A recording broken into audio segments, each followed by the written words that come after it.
Installing FireAvert will keep you safe from stove fires in minutes. It's so simple to install.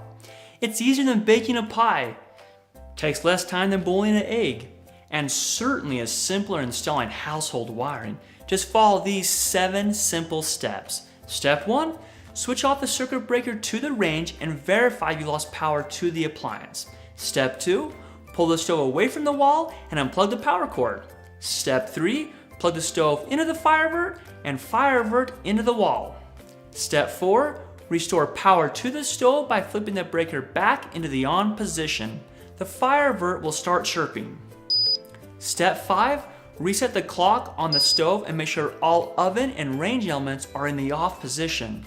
Step 6, push the range back against the wall, making sure you don't pinch or squeeze the FireAvert between the stove and the wall.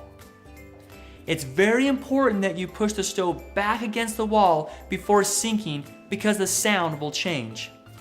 Step 7, sync the nearest smoke detector to the FireAvert by pressing and holding the test button on the smoke detector until the alarm sounds for continuously 15 to 30 seconds.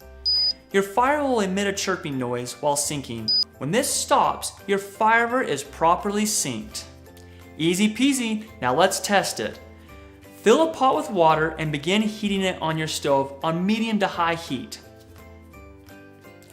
Press and hold the test button on the closest smoke detector for 30 to 60 seconds and watch as the FireAvert cuts power to your appliance.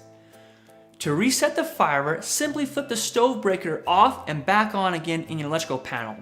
There, now you're properly protected with FireAvert.